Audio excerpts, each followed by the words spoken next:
Hey guys, thanks for coming back. So today we're going to mount up some tires. I'm going to tell you some tips and some tricks. You don't have to have a wheel machine like this, but if you can find one, I highly recommend it if you do a lot of tires. I do a lot of tires, so it pays me to have one. Plus my work schedule doesn't allow me to go to tire stores during the day. I do most of my tires at night. So speaking of tires, there are two different size wheels that came factory on your ATCs. But mainly talking about the rears here. You have your 8s, your 8-inch wheels, and your 9-inch wheels. There are three different bolt patterns to keep in mind between those two sizes. There are two different bolt patterns for your 8-inch wheel and one bolt pattern for your 9-inch wheel. You can look this up. I had to look it up just so I don't want to tell you wrong. Your 200S is an 8-inch wheel. That comes on a 4 by 130 bolt pattern. Your other 8-inch wheel is a 200X. And that's going to be a 4 on 110 on that particular bike. I'm double checking here on my phone. I'm cheating a little bit, but I know the difference when I see it. But if I tell you, I want to make sure it's right. So the other bolt pattern is for your 9-inch wheels. Your Big Reds, your 200Ms, which has the larger 4 bolt pattern, is 4 on 150. Keep that in mind when you're swapping wheels and tires. There's two different sizes, 8s and 9s. And there are three different bolt patterns depending on what the wheel came off of. You can take any of those three hubs and swap it to another bike. So if you have a 82 Big Red that you found a good deal on some 200X wheels, or even some 300X EX wheels, or some 400 EX wheels, or 450 four-wheeler wheels, get the hubs too. You can take the hubs, the wheels, and they'll slide right on even to your 82, 83 Big Red. So that said, yes, there are a lot of wheels out there that if you change the hubs, or even if you go to a 4 on 110, which is kind of the standard now. Your standard 4-lug bolt pattern is 4 on 110. You'll find that on your 4-wheelers and on your 200X.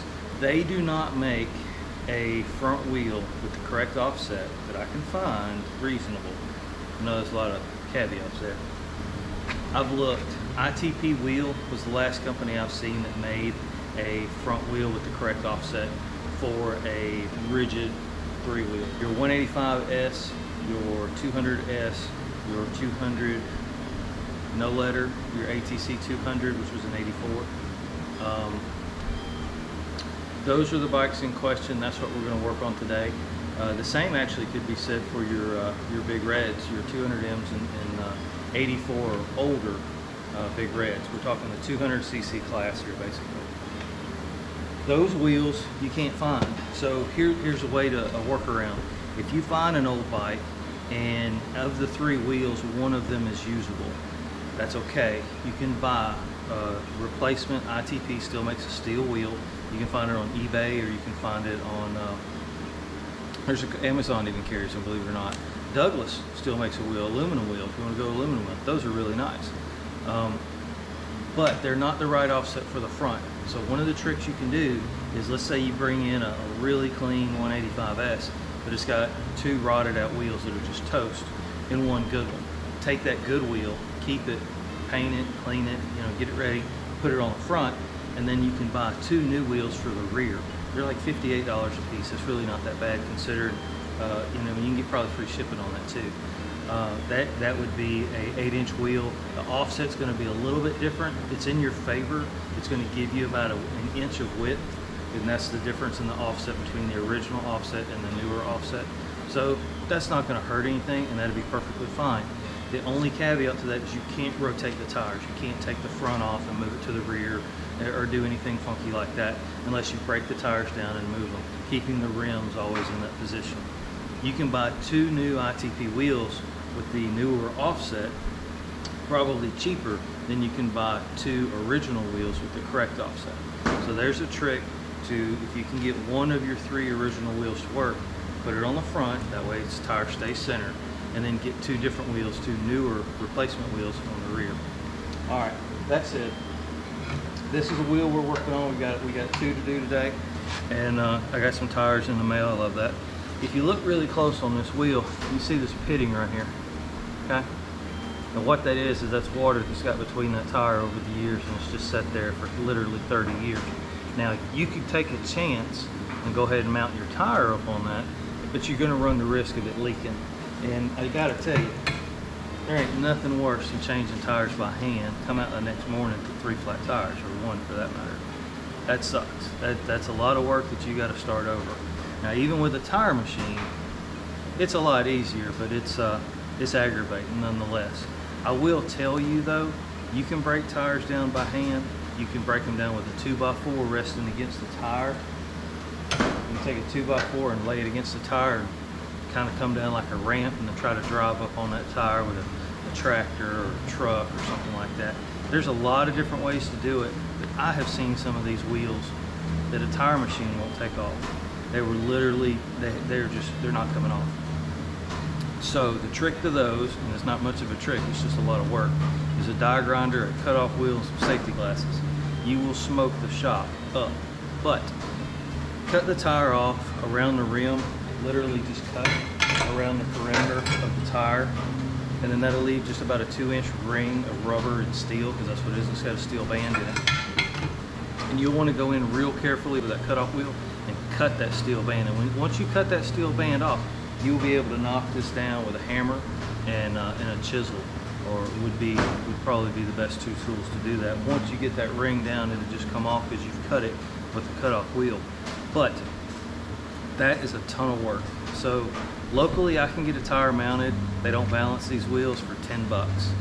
I can take 3 tires, drop them off. I can go into town. I can take care of other business, and 3-4 hours later on my way home, I can pick those tires up for 30 bucks.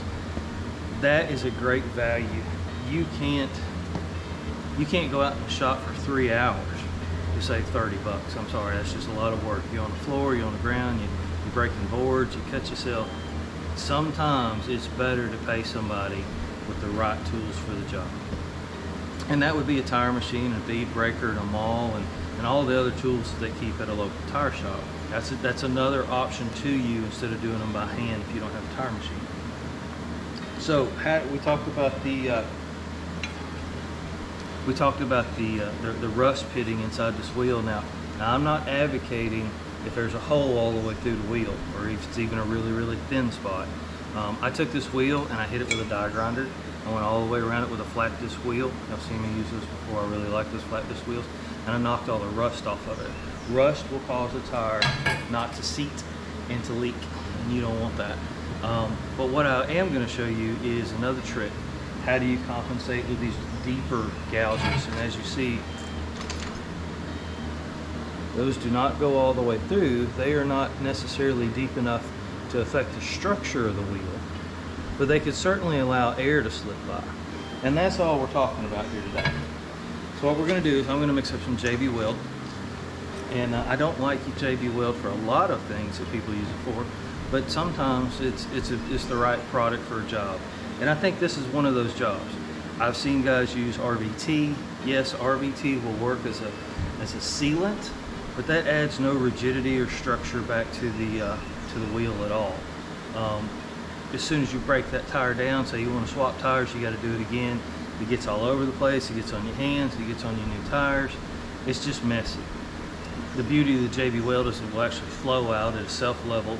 You let it sit 15 or 20 minutes, you mount the tire up, it doesn't get everywhere, it's rock solid. You've all used JB Weld at least once. It's a really good product for that. It's smooth. You don't run the risk of tearing the tire. If you leave the rust on the wheel, you can actually gouge the tire while you're trying to mount it. As the bead comes over the edge of the tire, it can tear and rip it, and then you just wasted $100 tire. So that's a lot of tricks in a short amount of time. So now I'm just going to shut up and do some work. So y'all watch that, and let's mix up some JB Weld. All right, so I mix this up a lot like people do Bondo. So the way I do it is I kind of squirt it out in kind of a line. I'm gonna just kind of guess. Remember, you're gonna need twice as much as what you put out, or you're gonna end up with twice as much as what you put out.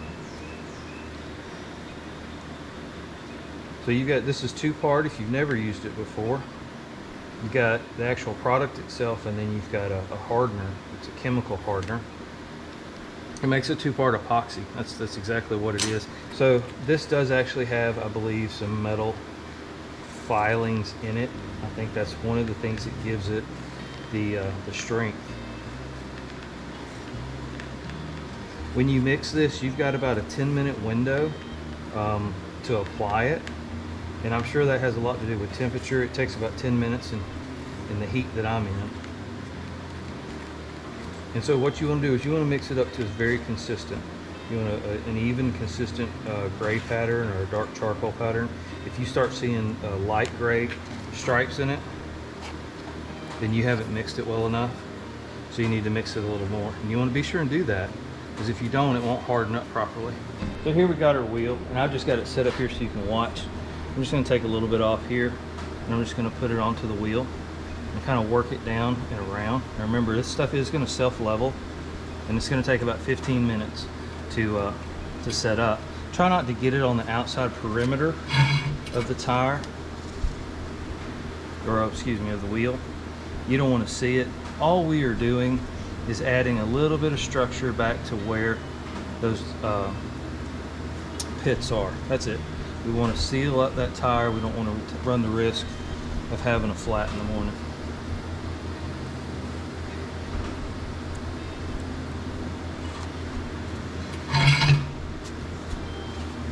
Again, I would not fill any holes with this. If you're filling holes, if you got a rim that's got a hole in it, it needs to be welded up.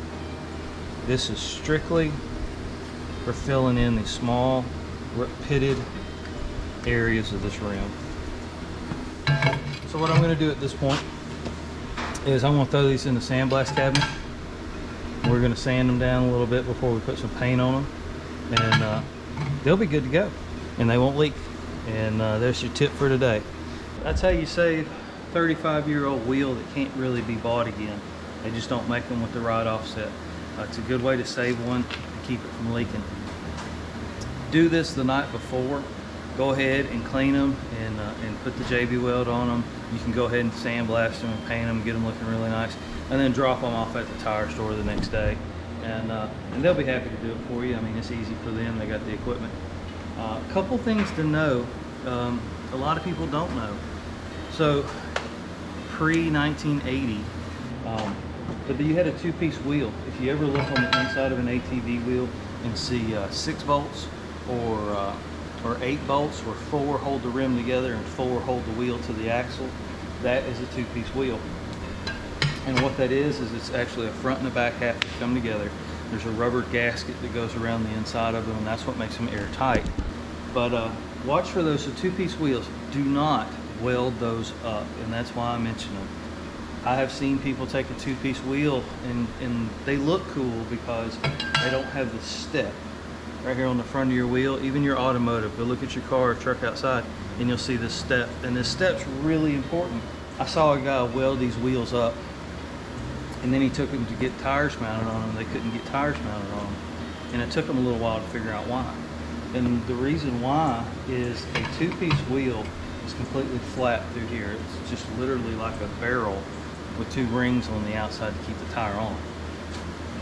What this does, and this is important, is why I mention it, if you're mounting tires by yourself on the floor, just doing it old school with big pry bars and tire irons and that kind of thing, and I've done that. It's a ton of work. There is a top and a bottom to a rim. Almost every rim has a face and a front and a back.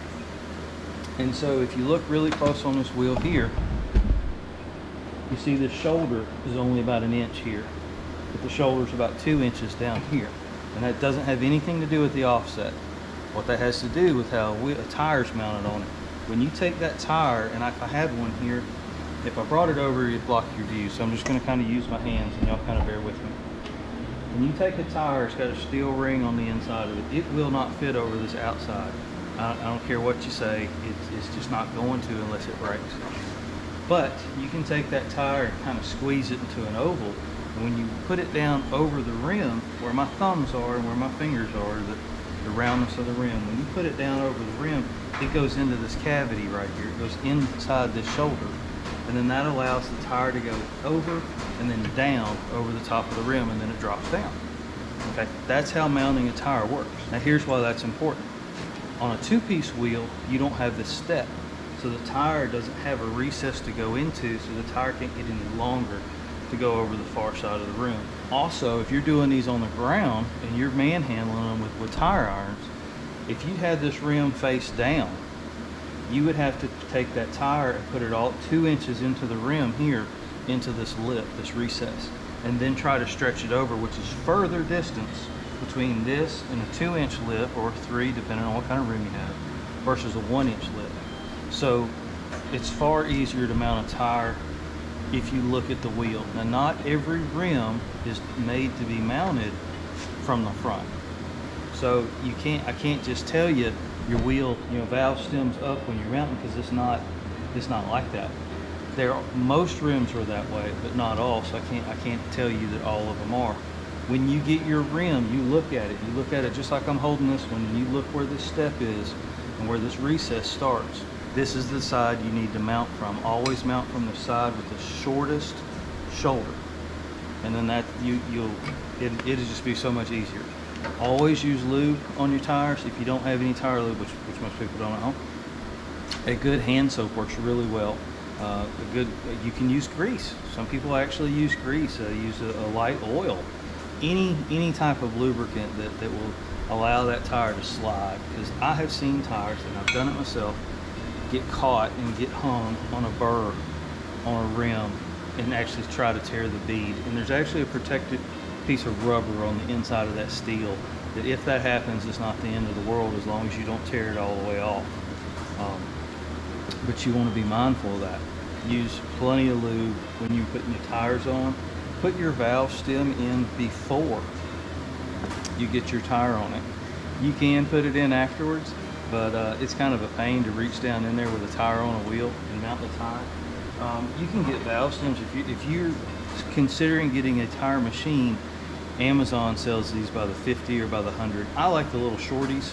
I never have been a fan of the really long valve stems, unless you got a dually or something and you want easier access. A longer valve stem for me, just off-road, you're going to hit it with something, a rock or a stick or a limb, or it's going to pop up and it's going to hit that, and then you're going to have a flat tire on the trail, and you don't want that. If you're looking at a tire machine, I almost bought one of the gray market tire machines, one of the brands that maybe you haven't heard of before. And I'm not going to throw anybody under the bus, because I was going to do it. And literally, I'd made up my mind. I'd mounted 20-something tires by hand. I was getting tired of it. I was going to start taking them to have them done, just like I suggested to you. And I decided I'd always wanted a tire machine. I could justify a tire machine because I do a lot of tires. Last year alone, I changed probably 40 tires personally. My tractor got tires, my trailer got tires. I can turn around and sell this tire machine exactly what I paid for it. I bought it online, used, marketplace. It's a coach machine. I paid as much for it as I would a new aftermarket machine or a gray market machine. I still felt that they used good functioning name brand machine was a better purchase. This machine new, I think, was close to $3,800 new. I picked it up for $1,500, which is a lot of money. It's a lot of money, don't get me wrong. I would have been better off paying probably for all of those tires, but I did those tires myself. I did them at night. I did them when I wanted them, and I could do one right now on a holiday weekend when every tire store in town's closed. And so for me, the benefit of doing it when I need to or when I want to has great value, more so than the cost of the machine, to be honest with you. And sometimes it's not always about choosing the cheapest thing. Sometimes it's about choosing the best thing that fits your lifestyle or what you're going to do with it. Same with tools or parts or anything like that. It's like giving me a boat. That would be a waste of a boat. I have no need for a boat. But I do have a need for a tire machine from time to time, and so I've got one. And that said, when you do buy, and it's an investment. It's not just a toy, it's an investment. I could put this on Marketplace for $1,500, exactly what I paid for it 2 years ago, and I'd get my money back. So then, if you look at it, I would have gotten all of my tires for the last 2 years mounted for free. That's it. That's Tire Tech for today. Appreciate y'all watching. We just passed 600 this week. It's the channel's growing I've got a big surprise coming next week. I can't tell you what it is. It's a big deal. I'm really excited about it. It's something that means a lot to me, and it's three-wheeler related, but I think it's going to resonate with a lot of y'all out there. I think it's a big deal. I think it's pretty cool. So check that out. Look for it next week. It's coming, and share it, like it, and subscribe. I appreciate all the support, and hopefully it helps you out. Y'all take care. Bye.